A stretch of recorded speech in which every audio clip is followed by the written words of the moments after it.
Hello everyone, इस sentence को बहुत ध्यान से सुनना। The match starts at 10 AM। The match starts at 10 AM। क्या मतलब है इसका? कि मैच 10 बजे शुरू होता है, यानी कि ये काम हैबिचुअली होता है, रेगुलरली होता है। या फिर इसका ये मीनिंग है कि मैच 10 बजे शुरू होगा फ्यूचर में। और या फिर इसका ये मतलब है कि मैच 10 बजे शुरू हुआ था पास्ट में। इसके ये तीनों मीनिंग्स पॉसिबल हैं। अलग अलग कॉन्टेक्स्ट में, अलग अलग केसेस में तीनों मीनिंग्स बिल्कुल परफेक्टली जस्टिफाइड हैं। लेकिन ये कैसे हो सकता है? बहुत लोगों को ये बात हजम ना हुई हो। इसी के ऊपर प्रेजेंट इंडेफिनिट के सारे यूजेस के ऊपर, एक नहीं, दो नहीं, तीन नहीं, चार नहीं, पांच डिफरेंट यूजेस, 5 डिफरेंट केसेस और प्रेजेंट इंडेफिनिट आपको पढ़ने को और देखने को मिलेंगे मेरे इस आधे घंटे के बेहद इंपॉर्टेंट लेक्चर में। कुछ बहुत ही इंटरेस्टिंग एग्जांपल्स आएंगे और 5 बिल्कुल ही अलग अलग केसेस आएंगे प्रेजेंट इंडेफिनिट के। So don't miss this lecture और इस वीडियो को आप बिल्कुल एंड तक देखिएगा। कहीं कोई डाउट मन में रह जाए तो आप कमेंट सेक्शन में पूछ सकते हैं मुझसे या मुझे व्हाट्सएप कर सकते हैं। Thank you. So this new lecture on detailed use of tenses will deal with 5 different uses, or you can say 5 different cases of present indefinite। 5 ऐसे अलग अलग मौके जब हम प्रेजेंट इंडेफिनिट का यूज करते हैं। And let me remind you कि ये जो वीडियो लेक्चर आप अटेंड कर रहे हैं ये किस कोर्स का पार्ट है। This video lecture is a part of the complete course on English जो कि 6 मंथ्स का चल रहा है। इसमें मैं सारे टॉपिक्स कवर कर रहा हूँ एक एक करके। अभी रिसेंटली स्टार्ट हुआ है। अगर आपने पिछली क्लासेस मिस की हैं तो उसकी रिकॉर्डिंग्स देख लीजिएगा। पार्ट्स ऑफ स्पीच का इंट्रोडक्शन हुआ है 14 लेक्चर्स में, और टेंस की एक क्लास हुई है अभी तक।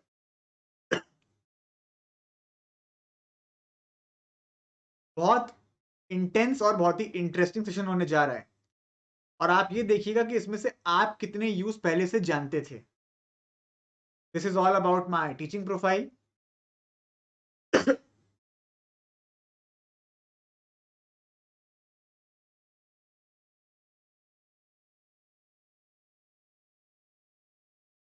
So without wasting any time, let us kick off our session. पहले यूज पर आते हैं, for expressing a present habit. ये पहला यूज है इसका, सबसे बेसिक, सबसे जनरल यूज होता है। आप में से ज्यादातर स्टूडेंट्स को शायद ये वाला यूज पता हो। एक एक करके अभी सब आएंगे। Second, this is the second one, this is the third one, fourth one and the fifth one. धीरे धीरे लेवल बढ़ेगा, एडवांस लेवल की तरफ आएगा।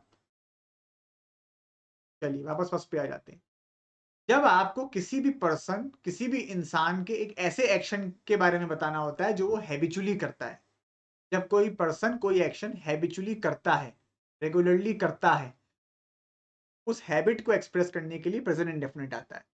5 एग्जांपल्स आपके सामने हैं। इनमें से आप सब किसी में भी देख लीजिए, किसी ना किसी टाइप की हैबिट शो हो रही है। वह सबको तंग करता है। इरिटेट का मतलब तंग करना। वह सबको तंग करता है, यानी कि तंग करना उसकी आदत है। हमारे टीचर सुबह टहलते हैं। Our teacher walks in the morning. टहलना उनकी आदत है, सुबह टहलना आदत आदत शो हो रही है। तुम हमें सपोर्ट करते हो, यानी कि तुम्हारा हमें सपोर्ट करना तुम्हारा हैबिट है, तुम्हारी आदत है। वी मीट एवरी वीक, हम हर हफ्ते मिलते हैं, अगेन हैबिचुअल एक्शन। और अरमान सुबह जल्दी उठता है, अगेन ये काम रेगुलरली होता है, हैबिचुअल एक्शन है। तो हर सेंटेंस में किसी ना किसी प्रकार की हैबिट शो हो रही है। अगर इस स्टेज पे किसी स्टूडेंट को ये लग रहा हो कि मुझे तो इस टेंस का स्ट्रक्चर भी नहीं पता, इस टेंस में क्या कंस्ट्रक्शन होती है, वर्ब कौन सा यूज होता है इसमें, तो ये चीज मैंने ऑलरेडी पिछले लेक्चर में पढ़ा दी है। आपने अगर पिछला लेक्चर ना देखा हो तो इस उसकी रिकॉर्डिंग देख लीजिएगा। इस टेंस का जो स्ट्रक्चर होता है कि वर्ब की फर्स्ट फॉर्म आती है, कब ऐसी यस लगता है, वो सब मैं ऑलरेडी बता चुका हूं, तो मैं उसमें टाइम वेस्ट नहीं करूंगा। और नेगेटिव इंट्रोगेटिव कैसे बनाते हैं, क्या होता है, पूरे उसके एग्जाम्पल्स भी मैंने डिस्कस किए थे, और बहुत अच्छा वो भी करवाया था, ट्रांसलेशन।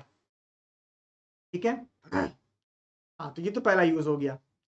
अगर आपको इसका इंट्रोगेटिव बनाना होगा फर्स्ट सेंटेंस का, कि क्या वह क्या वह सबको तंग करता है, क्या वह सबको तंग करता है, तो हो जाएगा डज ही इरिटेट एवरीबडी।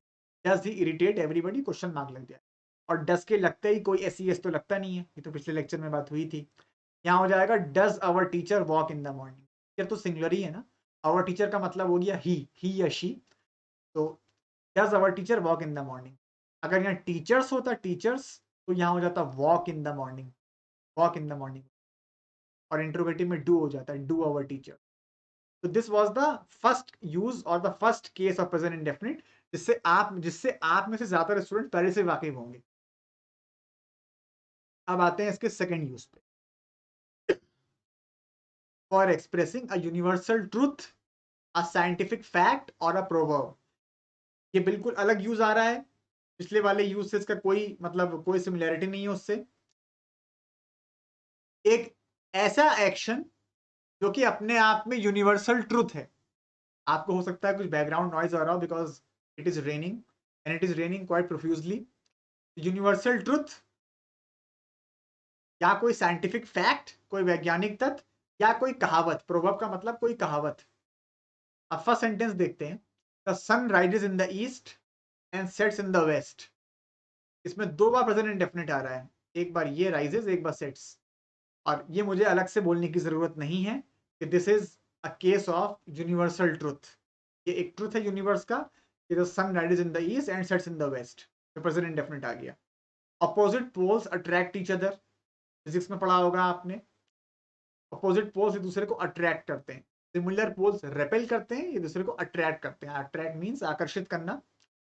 क्योंकि पोल्स प्लूरल था तो वर्ब में से एस हट गया, एस कोई नहीं आएगा। फॉर्च्यून फेवर्स द ब्रेव, ये कहावत आ गई। पहला वाला यूनिवर्सल ट्रुथ था, सेकंड सेंटेंस एक साइंटिफिक फैक्ट है, थर्ड वाला एक कहावत है, प्रोवर्ब है कि जो किस्मत होती है, किस्मत किसका साथ देती है? जो बहादुर होता है। जो बहादुर होता है, करेजियस होता है, डिटरमिन्ड होता है। और सेंटेंस नंबर डी, नंबरिंग गलत हो गई है, करेक्ट इट। हाँ, वायलेंस बिगेट्स वायलेंस। बिगेट का मतलब क्या होता है? जन्म देना, पैदा करना, टू गिव बर्थ टू और टू गिव राइज टू। हिंसा, वायलेंस, खून खराबा, हिंसा। हिंसा से हिंसा होती है। अगर वायलेंस होगा तो उसके बदले दूसरा और वायलेंस वायलेंस होगा, फिर वो एक साइक्लिक प्रोसेस चलता रहेगा, एक नेवर एंडिंग चेन होगी। तो जैसा कि मैंने बोला, फर्स्ट सेंटेंस एक यूनिवर्सल ट्रूथ है, सेकंड वाला साइंटिफिक फैक्ट है, थर्ड और फोर्थ अपने आप में कहावतें हैं, प्रोवर्ब्स हैं। ये चीजें बयान करने के लिए भी प्रेजेंट इंडेफिनिट का यूज होता है। अब आपको लग रहा हो कि क्या इसमें कोई मैं और टेंस यूज कर सकता हूँ, प्रेजेंट कंटिन्यूअस यानी कि इज एम आर के साथ आईएनजी, तो आप यूज नहीं कर पाएंगे। इस मौके के लिए प्रेजेंट इंडेफिनिट ही होता है। जैसे पिछला वाला केस क्या था, जो बेसिक यूज था इसका, कि हैबिचुअल एक्शन, कोई भी हैबिट शो करने के लिए प्रेजेंट इंडेफिनिट है, वैसे ये सब शो करने के लिए प्रेजेंट इंडेफिनिट। ये जो दो यूज आपने पढ़े, ये वो यूजेस थे जो ज्यादातर स्टूडेंट्स को पहले से पता भी होते हैं। अब धीरे धीरे लेवल बढ़ेगा, इसको बहुत ध्यान से देखिएगा आप। This is the third use, थोड़ा सा एडवांस स्टेज का ये यूज है, for expressing a future action. अब एग्जाम्पल्स मत देखिए, पहले इसको पढ़ लीजिए। For expressing a future action whose planning or arrangement has already been done in the present। यानी कि फ्यूचर में होने वाला एक ऐसा एक्शन, भविष्य में होने वाली एक ऐसी घटना जिसकी प्लानिंग जिसकी प्लानिंग या जिसका बंदोबस्त ऑलरेडी प्रेजेंट में किया जा चुका है, पहले प्रेजेंट में किया जा चुका है। और ये यूज कब मतलब ये यूज कब रेलिवेंट होगा, कब एप्लीकेबल होगा? जब आप किसी फॉर्मल कॉन्टेक्स्ट में बात कर रहे होंगे, औपचारिक संदर्भ। अब ये कैसे पहचानेंगे कि कोई कॉन्टेक्स्ट फॉर्मल है कि इनफॉर्मल है, तो मैं आपको भी सब बताऊंगा एक एक करके जब एग्जांपल्स आएंगे। पहले फर्स्ट एग्जांपल देखते हैं कि किस तरह से ये इस रूल से मैच कर रहा है। The British prime minister comes to Delhi tomorrow. अब अगर आपको ये अलग से यूज ना पता हो जो आप पढ़ रहे हैं कि फ्यूचर के लिए प्रेजेंट इंडेफिनिट आता है, आप हो सकता है इसमें गलती निकालें, आपको कुछ अटपटा लगे ये तो प्रेजेंट की बात हो रही है, हैबिट शो हो रही है कि ब्रिटिश प्राइम मिनिस्टर दिल्ली आते हैं, टुमारो कहां से आ गया? ये पहला वाला यूज तो बिल्कुल नहीं है जो हैबिट थी प्रेजेंट की। फ्यूचर में होने वाले एक्शन के लिए भी प्रेजेंट इंडेफिनिट आ सकता है। दो कंडीशंस पूरी होनी चाहिए। पहली कंडीशन क्या है? एक ऐसा एक्शन जिसकी प्लानिंग या बंदोबस्त किया जा चुका हो। अब इसमें ये सोच के देखिए अगर ब्रिटिश प्राइम मिनिस्टर को कल इंडिया आना है या कल दिल्ली आना है, तो जाहिर सी बात है जो उनका टूर है, जो उनका दौरा है, उसकी जो प्लानिंग है, उसका जो पूरा बंदोबस्त है, जो पूरी आइटनरी है, वो पूरी तैयार हो गई होगी कि किस जगह वो कहाँ जाएंगे, कहाँ रुकेंगे। ये तो हो गया, प्लानिंग प्लानिंग अरेंजमेंट वाली कंडीशन तो फुलफिल हो गई। और दूसरी कंडीशन क्या, फॉर्मल कॉन्टेक्स्ट। तो फॉर्मल कॉन्टेक्स्ट में तो बात हो ही रही है, आप आप एक इंटरनेशनल लीडर की बात कर रहे हैं जो कि दूसरे कंट्री आ रहा है, तो अपने आप एक फॉर्मल कॉन्टेक्स्ट में हो गया ये। सेकंड सेंटेंस देखते हैं। अच्छा, यहाँ पे एक कंफ्यूजन बहुत लोगों को हो सकता है, जो मैं आगे बताता, लेकिन मैंने कहा यही बता दूंगा मैं आपको। The British prime minister will कम। कहीं आपको लग रहा हो कि विल कम लगा सकते हैं कि नहीं लगा सकते। The British prime minister will come to Delhi tomorrow. आप फ्यूचर इंडेफिनिट का यूज भी कर सकते हैं, सिंपल फ्यूचर का, उसमें कोई मनाही थोड़ी ना है कि ब्रिटिश प्राइम मिनिस्टर कल इंडिया आएंगे, गागेगी वाला टेंस फ्यूचर इंडेफिनिट, विल लगाने में कोई प्रॉब्लम नहीं है। आप तो एक एक्स्ट्रा एक स्पेशल यूज पढ़ रहे हैं प्रेजेंट इंडेफिनिट का, ठीक है। तो वो आप फ्यूचर इंडेफिनिट तो यूज कर ही सकते हैं, साथ साथ प्रेजेंट इंडेफिनिट भी यूज कर सकते हैं। और इस चीज को लेके परेशान होने की जरूरत नहीं है। कहीं मैं किसी कॉम्पिटिटिव एग्जाम में ऐसे सिचुएशन में फंस जाऊं जब मुझे ऑप्शन में दोनों दिए हों, ऐसा नहीं है। अगर दोनों ऑप्शन दिए होंगे तो एक तीसरा ऑप्शन ये भी दिया होगा कि both both of them are correct, both A and B are correct, ठीक है। India play Australia next week, इस तरह की जो लैंग्वेज है, इस तरह का जो स्टेटमेंट है, आपने बहुत देखा होगा। भारत ऑस्ट्रेलिया से खेलता नहीं है, हैबिट नहीं शो कर रहे हैं, फिर की बात कर रहे हैं। कहना क्या चाह रहे हैं, इस सेंटेंस का सेंस क्या निकल रहा है, सेंस भारत ऑस्ट्रेलिया से अगले हफ्ते खेलेगा, फ्यूचर में खेलेगा। अब हो सकता है कि बहुत स्टूडेंट्स को यहाँ दो डाउट्स आ रहे हो, दो डाउट्स। पहला तो ये, इंडिया के साथ प्लेस क्यों नहीं हुआ, इंडिया तो एक ही कंट्री है, प्लेस क्यों नहीं हुआ। और दूसरा ये कि कोई प्रेपोजिशन क्यों नहीं आया, प्ले अगेंस्ट क्यों नहीं आया, प्ले प्ले अगेंस्ट या प्ले विद ऐसा कुछ क्यों नहीं आया, वो मैं बताता हूँ अभी। पहले ये देख लें कि कंडीशन कैसे फुलफिल हो रही है। और कंडीशन, अगर इंडिया का ऑस्ट्रेलिया से कोई इंटरनेशनल मैच है, इंटरनेशनल सीरीज है अगले हफ्ते, तो जाहिर सी बात है कि पूरी प्लानिंग, पूरा बंदोबस्त, पूरी शेड्यूलिंग बन के तैयार हो चुकी होगी कि किस ग्राउंड पे कितने बजे मैच होना है। तो ये कंडीशन तो फुलफिल हो गई, प्लानिंग और अरेंजमेंट वाली। और दूसरी कंडीशन क्या है, फॉर्मल कॉन्टेक्स्ट। अब अगर इंडिया का ऑस्ट्रेलिया से कोई इंटरनेशनल मैच है, चाहे किसी भी स्पोर्ट का हो, किसी भी खेल का हो, है तो इंटरनेशनल मैच ना, अपने आप एक फॉर्मल कॉन्टेक्स्ट हो गया, एक औपचारिक संदर्भ हो गया। अब ये इनफॉर्मल कैसे हो सकता है वो मैं बता रहा हूँ अभी, उसके लिए परेशान ना हो, वो सब बता रहा हूँ मैं अभी। India play Australia next week हो, ठीक है, इसका मतलब ही हो गया कि भारत ऑस्ट्रेलिया से अगले हफ्ते खेलेगा। और फिर वही बात, ये कहने में कोई गलती नहीं है कि India will play. India will play तो आप कह ही सकते हैं, लेकिन आप साथ साथ इंडिया प्ले भी कह सकते हैं। अच्छा, जहां तक इसकी बात रही कि प्लेस क्यों नहीं हुआ, जहां तक इसकी बात रही कि प्लेस क्यों नहीं हुआ, देखो ऐसा है, जब भी हम किसी कंट्री की बात करते हैं,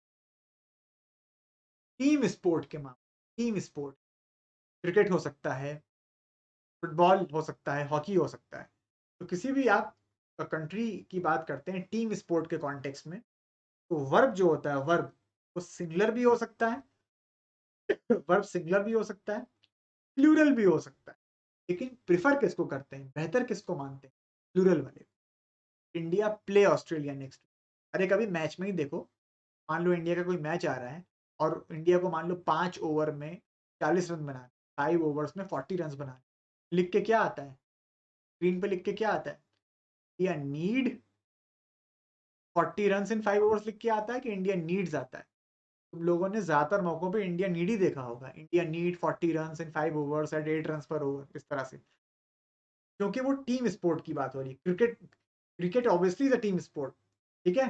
तो यहाँ पे इंडिया प्ले सही है, जबकि प्लेस भी सही है। मैंने क्या बोला, वर्ब प्लूरल भी हो सकता है, वर्ब सिंगुलर भी हो सकता है, but the preference is given to the verb which is plural. India play Australia next week, present continuous में आर प्लेइंग, प्रेजेंट परफेक्ट में हैव प्लेड, ठीक है। तो ये चीज है, प्रेफरेंस का सारा खेल है। कभी फिल इन द ब्लैंक्स में छांटने को आ जाए, फिल इन द ब्लैंक्स में फिलर्स में, और सिंगुलर प्लूरल दोनों दिया तो तुम प्लूरल वाले को प्रेफर करोगे। But this thing is confined to a team sport. अगर आप किसी एक ऐसे खेल की, ऐसे स्पोर्ट की बात कर रहे हैं जहां पे इंडिविजुअल, एक इंडिविजुअल पूरे देश को रिप्रेजेंट करता है, शूटिंग में हो सकता है, टेनिस या बैडमिंटन के सिंगल्स में हो सकता है, तो ये लॉजिक, तो ये थ्योरी काम नहीं करेगी, तब सिंगुलर ही होगा वो। जैसे कि India play Russia in the world chess championship final. अब चेस में तो 1-to-1 होता है ना, ये मतलब एक खिलाड़ी पूरे देश को रिप्रेजेंट करता है। इंडिया प्ले नहीं होगा, तब होगा इंडिया प्लेज, या India is playing, India has played, India was playing. ठीक है, तो वाइवा स्टार्ट्स नेक्स्ट मंथ। हाँ, दूसरी बात क्या थी, दूसरा पॉइंट क्या था कि ये प्ले के साथ कोई प्रेपोजिशन क्यों नहीं है। देखो ऐसा है, जब कोई भी दो टीमें या दो खिलाड़ी आमने सामने खेल के मैदान पर उतरते हैं भिड़ंत के लिए, 1-to-1 मैच के लिए, तो वहां पे प्ले भी हो सकता है, प्ले अगेंस्ट भी हो सकता है। आमतौर पे वहां प्ले विद यूज नहीं किया जाता है, या तो प्रेपोजिशन लगाना है तो अगेंस्ट, अगेंस्ट लगा दो यहाँ प्ले के बाद, या कुछ मत लगाओ कोई प्रेपोजिशन। जनरली प्ले विद वहां लगाते हैं, जैसे कि India are playing the match with 5 bowlers, they are playing the match with 5 bowlers, Bharat 5 गेंदबाजों के साथ मैच खेल, I was playing with the child, मैं बच्चे के साथ खेल रहा था वो उस केस में होता है। ठीक है, अच्छा, the viva starts next month. पहले सेंटेंस में पॉलिटिकल कॉन्टेक्स्ट था, सेकंड में स्पोर्ट्स का था, तीसरे में आपकी पढ़ाई लिखाई का हो गया, एकेडमिक हो गया। The viva starts next month, viva अगले महीने शुरू होगा, टेंस जो निकल रहा है अगले महीने शुरू होगा। विल स्टार्ट में कोई प्रॉब्लम नहीं, बार बार बोल रहा हूँ। दोनों कंडीशंस कैसे फुलफिल हो रही हैं, ऊपर वाली दोनों कंडीशंस। वाइवा एक फॉर्मल कॉन्टेक्स्ट की तो बात हो रही है, वाइवा क्या होता है, ओरल एग्जाम होता है, वो तो फॉर्मल कॉन्टेक्स्ट हो ही गया।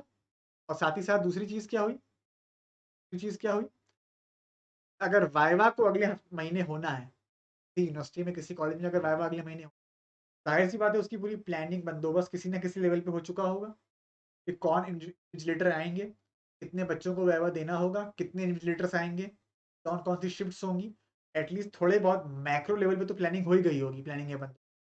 तो ये चीज है, ये तीनों सेंटेंसेस प्रेजेंट इंडेफिनिट के हैं जो फ्यूचर की बात कर रहे हैं, क्योंकि इनमें दोनों कंडीशन से फुलफिल हो रही है इसलिए। अब जहां तक बात रही फॉर्मल और इनफॉर्मल कॉन्टेक्स्ट की, हम ये कैसे पकड़ेंगे, कैसे डिफरेंशिएट करेंगे कि कोई सेंटेंस फॉर्मल कॉन्टेक्स्ट के अंतर्गत यूज किया गया है या इनफॉर्मल कॉन्टेक्स्ट में। देखो India play Australia next week, ये तो फॉर्मल कॉन्टेक्स्ट हो गया, मैंने वजह बता दी कि इंटरनेशनल सीरीज है, इंटरनेशनल, ये तो फॉर्मल हो गया। लेकिन अगर तुम ये बोलो I watch the match next week, I या we watch the match next week, अब प्रेजेंट इंडेफिनिट नहीं आ पाएगा, अब सिंपल प्रेजेंट टेंस नहीं आ पाएगा।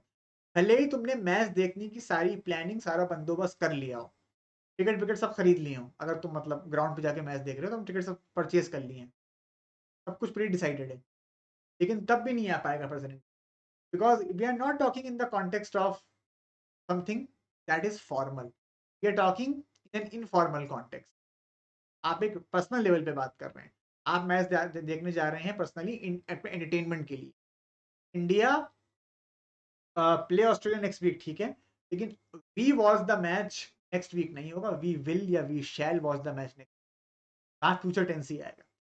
ठीक वैसे ही जैसे आप बोलें the concert starts at 8 PM on Sunday, the concert starts at 8 PM on, ठीक है, कॉन्सर्ट स्टार्ट हो रहा है 8 PM। कॉन्सर्ट तो एक तरह का इवेंट है, तो बिजनेस करने के लिए हो रहा है ना, फॉर्मल कॉन्टेक्स्ट हो गया, तो प्रेजेंट इंडेफिनिट बिल्कुल सही है, the concert starts at 8 PM सही है, द कॉन्सर्ट विल स्टार्ट भी सही। लेकिन आप ये नहीं कह सकते कि आई watch the concert, I will watch या आई शैल वॉच। फिल्म का एग्जाम्पल बहुत अच्छा है, फिल्म का आपने ये बोला the movie releases next Friday, the movie releases next Friday. अब ये फॉर्मल कॉन्टेक्स्ट है, फॉर्मल कॉन्टेक्स्ट है कैसे, अगर मूवी का रिलीज हो रहा है, अगर मूवी कोई रिलीज हो रही है, अगर कोई मूवी रिलीज हो रही है तो वो तो बिजनेस करने के लिए रिलीज हो रही है ना, प्रोडक्शन हाउस का पैसा लगा होगा, अलग अलग लेवल्स पे बहुत लोगों का इन्वेस्टमेंट होगा, टाइम का, पैसे का, तो वो एक फॉर्मल कॉन्टेक्स्ट में बात हो रही है, तो बिल्कुल सही है, the movie releases next Friday. लेकिन आपने उस मूवी के टिकट खरीद लिए, सारा बंदोबस्त कर लिया, अब आप कह रहे हैं कि आई watch the movie next Friday, ये नहीं हो पाए because it is an informal context, या आप पर्सनल लेवल पे बात कर रहे हैं अपने एंटरटेनमेंट के लिए। आई आई विल वॉच या I shall watch the movie next Friday, ठीक है। This is how you are going to differentiate between formal and informal context. This is how you are going to differentiate between formal and informal context. अब इसके चौथे use पर आते हैं, बेहद important use जो बहुत कम लोगों को पता होता है।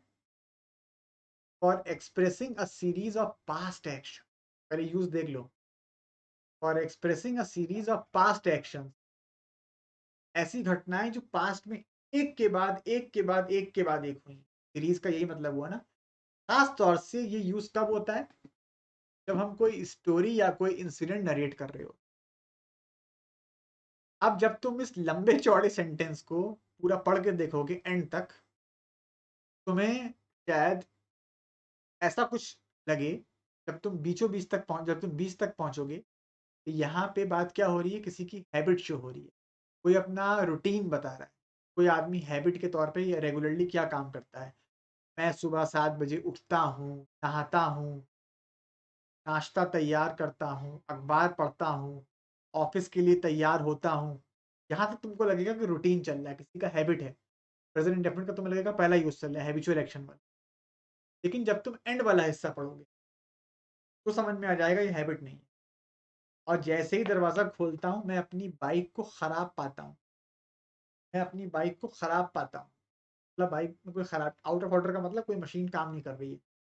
ये रोज तो नहीं होता होगा, रोज तो नहीं होता होगा, अटपटी सी बात नहीं लग रही। रोज ही बाइक खराब मिलती है। तो इसलिए इससे ये साफ क्लियर हो गया कि ये एक्शंस पास्ट के एक्शंस जो एक के बाद एक सीरीज में हुए हैं, उन्हीं को नरेट किया। तुम ये सोचो, इवन हिंदी बोलने में भी तो ऐसा होता है। हिंदी बोलने में कि हम पास्ट में हुए एक्शंस के लिए प्रेजेंट का यूज करते हैं। जैसे कि अरे उस दिन का ना पूछो, उस दिन मेरे साथ क्या हुआ। मैं सुबह 7 बजे उठता हूँ, नहाता हूँ, नाश्ता तैयार करता हूँ, अखबार पढ़ता हूँ, ऑफिस के लिए तैयार होता हूँ, दरवाजा खोलता हूँ और बाहर आके देखता हूँ तो मेरी बाइक खराब है। ऐसे यूज करते हैं कि नहीं करते हैं? वही चीज इंग्लिश में भी है। अब प्रेजेंट इंडेफिनिट का ये स्पेशल यूज समझने के लिए मैं आपको दो बहुत ही अच्छे एग्जांपल्स देता हूं, जिससे आप रिलेट कर पाएंगे। पहला एग्जांपल देता हूं नॉवेल्स का, नॉवेल्स और शॉर्ट स्टोरीज का। नॉवेल्स में और शॉर्ट स्टोरीज में कैसे ये यूज होता है। 5 पॉइंट समवन नॉवेल का नाम सुना होगा, बहुत लोगों ने पढ़ी भी होगी। चेतन भगत की काफी पॉपुलर नॉवेल है 5 पॉइंट समवन, जिसके ऊपर 3 इडियट्स भी बनी थी, राजकुमार हिरानी की।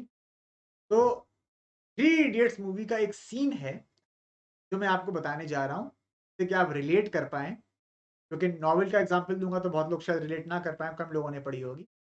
3 इडियट्स में एक सीन है जब शर्मन जोशी, जो राजू का कैरेक्टर प्ले कर रहा है, जब वो बॉम्बे ईरानी यानी कि वायरस के ऑफिस में जाता है उससे माफी मांगने के लिए, अपने पिछले रात की हरकत के लिए।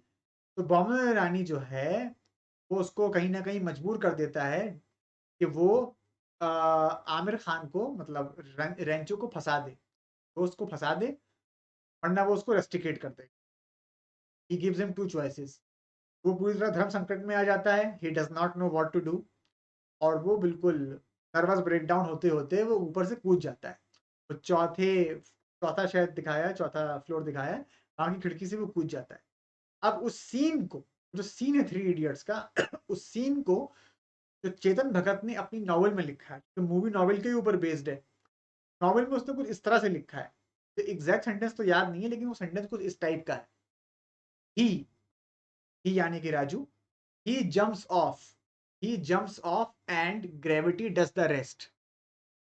वो कूदता है और रही सही कसर कौन पूरी कर लेती है? न्यूटन की ग्रेविटी। तो अब ये जो लाइन है, he jumps off and gravity does the rest, इसमें टेंस कौन सा यूज हुआ है? प्रेजेंट इंडेफिनिट यूज हुआ है, simple present tense, first form आई है, जंप्स आया है, फिर डज आया है आगे ग्रेविटी के बाद। जबकि ये इंसिडेंट तो पास्ट के चल रहे हैं, ये स्टोरी तो पास्ट की नरेट की जा रही थी उस नॉवेल में। लेकिन ये यूज क्यों किया गया है प्रेजेंट इंडेफिनिट, कैसे किया गया है? क्योंकि ये स्टाइल जो है लिखने का, इंग्लिश लिखने का या बोलने का, ये through out the paragraph use हुआ होगा ना। ऐसा नहीं है कि चेतन भगत ने वो नॉवेल लिखी तो सिर्फ एक सेंटेंस उसमें प्रेजेंट इंडेफिनिट में लिख दिया, बाकी सब कुछ पास्ट में था। जिस पैराग्राफ में सेंटेंस रहा होगा वहां पूरा पैराग्राफ ही प्रेजेंट में चला होगा। फ्रॉम दैट टाइम जब वो ऑफिस के अंदर आता है और वो प्रिंसिपल जो है वो मजबूर करता है उसको, जो उसको फंसा दे अपने दोस्त को, फिर वो ऊपर से कूद जाता है, all that stuff has been mentioned in present tense only. इसलिए प्रेजेंट इंडेफिनिट का यूज बिल्कुल सही है यहाँ पे। And this use is not unique to English. मैंने आपको बताया अभी कि वो हिंदी में भी होता है, हिंदी में भी सेंटेंस आप बोल के बताते हैं, उस दिन करना पूछो मैं बाहर आता हूँ निकल के, मैं बाहर आता हूँ, मैं बाहर आता हूँ देखता हूँ कि ऐसा ऐसा है, तो बात पास्ट की हो रही है।